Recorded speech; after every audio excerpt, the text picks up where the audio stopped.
할렐루야, 주님을 찬양합니다. 오늘 주신 하나님의 말씀 빌립보서 2장 26절과 27절 말씀입니다.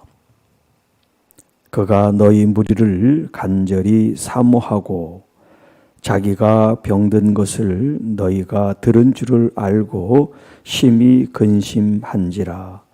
그가 병들어 죽게 되었으나 하나님이 그를 긍휼히 여기셨고 그뿐 아니라 또 나를 긍휼히 여기사 내 근심 위에 근심을 면하게 하셨느니라. 긍휼히 여기시는 하나님이라는 제목으로 함께 말씀을 나눕니다.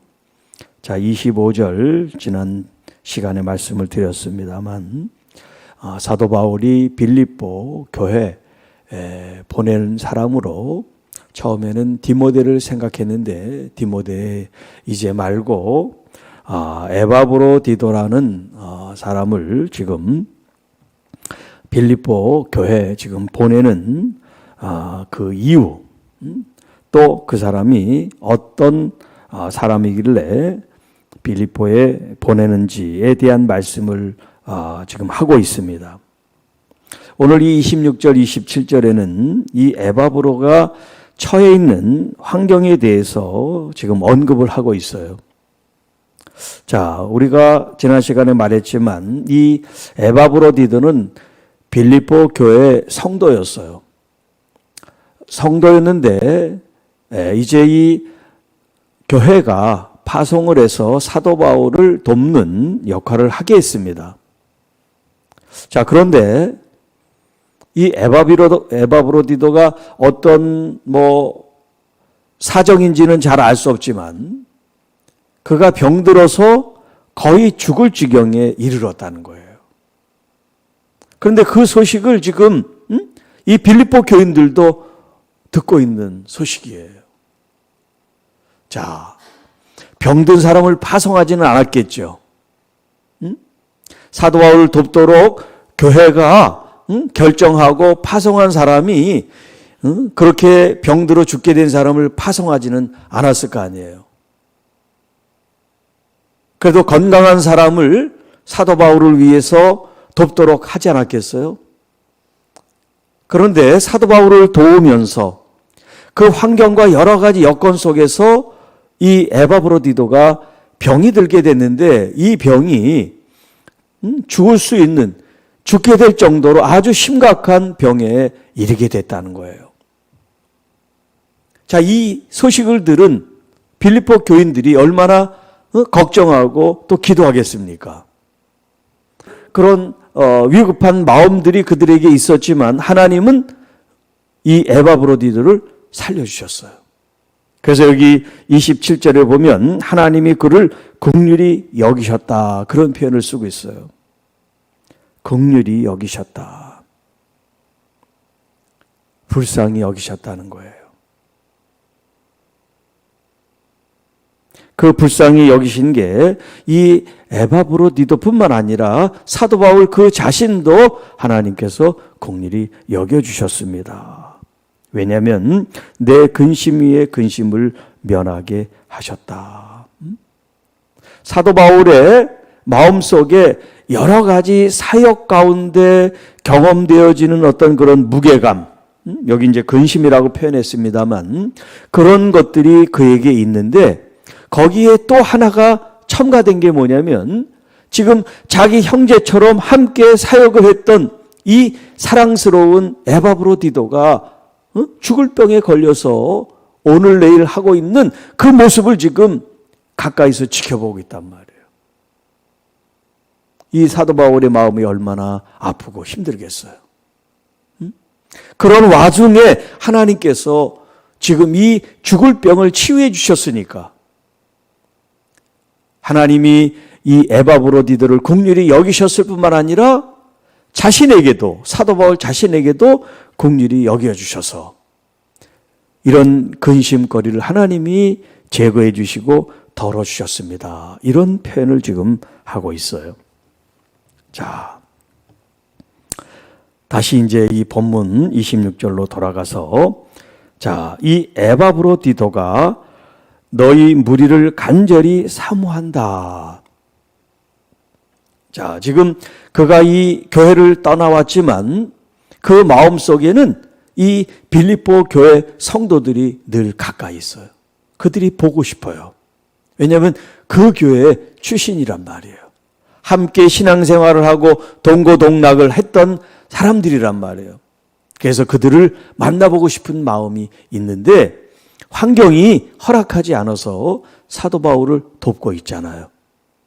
그런데 이제 때가 돼서 그들을 이제 만날 때가 된 거예요. 자, 그렇게 여러분들을 간절히 사모하고 있는 중에 그가 병든 것을 여러분이 알고 근심하게 되었습니다. 그런데 그 병이 얼마나 심각한지 죽게 될 정도에 이르렀다는 거예요. 그렇지만 하나님은 그를 긍휼히 여기셔서 그를 치료해 주셨습니다. 자, 하나님께서 그 시대에 그때 에바브로디도가 죽어가는 그 생명을 살리셨던 우리 하나님께서 우리의 아버지가 되셔서 지금도 여전히 우리의 삶 속에서 죽어가는 영혼들을 살리시는 하나님이신 줄로 믿습니다. 하나님은 우리를 긍휼히 여기신다. 우리를 불쌍히 여기시는 하나님이시다. 예수님께서 하나의 비유로서 성전에서 기도하는 두 사람을 비교하시죠. 한 사람은 손을 높이 들고 하나님을 향하여 나는 저 세리 같지 않고 하나님께 이런 좋은 일을, 착한 일을, 바른 일을 한 사람입니다. 하나님 저를 복 주세요. 그런 사람이 있고, 한 사람은 성전에 왔지만 앞자리에 앉지 못하고 저 뒷자리에서 얼굴도 들지 못하고 가슴을 치면서 주님 저는 죄인입니다. 저를 긍휼히 불쌍히 여겨주세요. 이 두 사람이 하나님 아버지로부터 의롭다고 인정받은 사람은 누구냐? 손 높이 들고 나는 저 죄인 세리와 같지 않게 이런 좋은 일, 착한 일, 선한 일을 했습니다.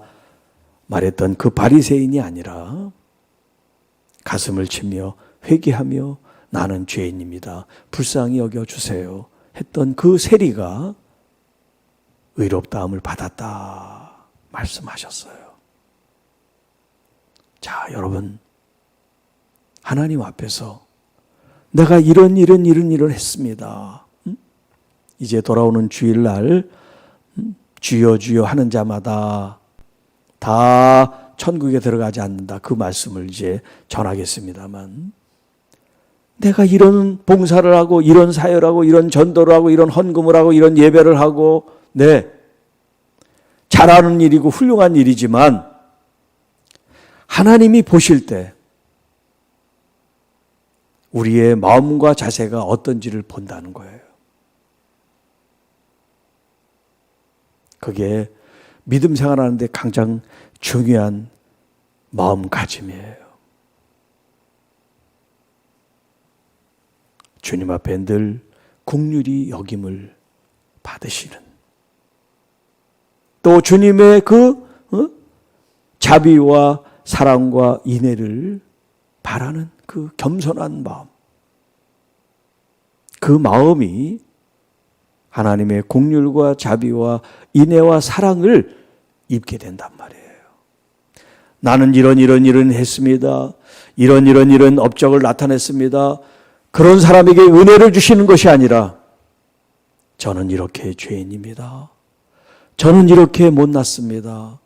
저는 이렇게 한계가 있습니다. 저를 불쌍히 여겨주세요. 그런 사람에게 은혜를 베풀어 주시는 하나님이시다는 거예요. 이 에바브로디도가 어떻게 하나님 앞에 살아드렸고 기도했는지는 나와 있지 않지만 하나님께서 그에게 긍휼을 베푸셨다라고 하는 이 말씀을 통해서 우리가 알 수 있어요. 사도 바울 그 자신과 에바브로디도가 어떻게 기도했는지, 하나님 제가 1차, 2차, 3차, 4차 이렇게 전도하고 선교하고 얼마나 하나님 위해서 애를 썼습니까? 그렇게 기도하지 않았다는 거예요. 오직 하나님 불쌍히 여겨주세요. 긍휼히 여겨주세요. 죄인 중에 죄인 괴수입니다. 사람들 중에 가장 못난 사람이 접니다. 가장 큰 죄인을 찾을 때 저를 찾아주세요. 이게 사도 바울의 고백이에요.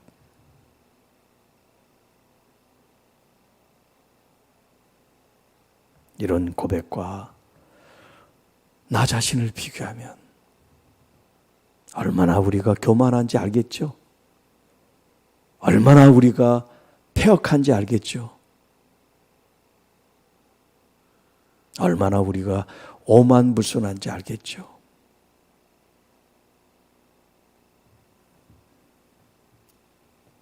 진짜 긍휼을 원하신다면, 진짜 죽을 병에서 낫기를 원한다면 나는 없어야 돼요. 나는 없어야 돼요.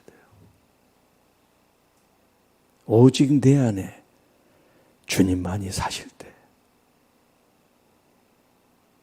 주님의 긍휼을 입을 수가 있습니다. 어떤 행위로, 어떤 조건으로 나 이렇게 했잖아요. 하나님 앞에 여러분, 내가 40년 동안 뭐 했느니, 50년 동안 뭐 했느니, 그런 말을 하는 그 자체가 아직도 긍휼과 은혜가 뭔지 모르는 사람이에요. 내가 과거에 이런 행위를 한 사람이에요. 내가 그런 말을 한 그 자체가 뭐냐면 그 사람은 아직도 초신자라는 거야. 아직도 성숙하지 못한 사람이란 뜻이에요.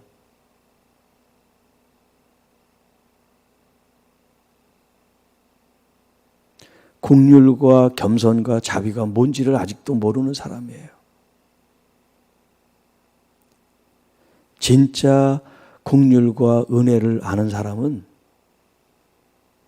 내가 뭐 이런 사람입니다, 그런 이야기를 하지 않습니다. 할 수가 없어요. 내가 그렇게 한 게 아니에요. 하나님이 은혜 주셔서 그런 일을 한 거지. 하나님이 도와주셨기 때문에 여기까지 온 거지, 내가 한 거 아무것도 없어요.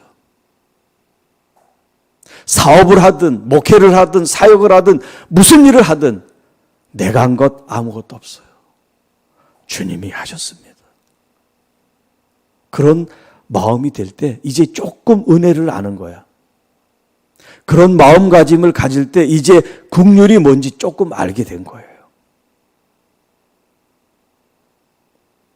그런 마음 가지고, 그런 자세 가지고 신앙생활을 하는 거예요. 그러면 더 하나님이 긍휼과 자비와 은혜를 우리에게 부어주세요. 주세요. 구하지 않아도 우리가 정말 주님의 마음에 합한 사람이 되면 우리가 구하지 않은 것, 우리에게 필요한 모든 것을 하나님은 주실 수 있는 분이세요. 그런데 왜 응답이 없느냐? 왜 역사가 일어나지 않느냐? 아직 그 때가 되지 않았기 때문에 그래요. 거기에 이르고 도달하지 않았기 때문에 하나님이 기다리고 계신 거예요. 주고 싶지 않아서가 아니라 그때를 기다리고 계신 거예요.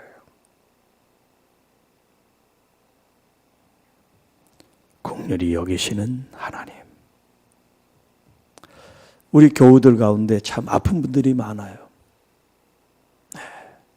나이가 들고 이제 하다 보니까 여기저기 많이 아프십니다. 제 마음 같아서는 다 건강하고 다 치료되고 다 기도대로 되기를 바라는 마음이지요. 그런데 그건 제 마음이고 하나님의 마음, 하나님의 뜻에 맞아야 역사가 일어난단 말이에요.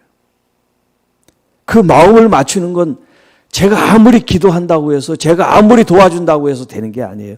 여러분의 마음이 하나님의 그 마음과 하나가 돼야지.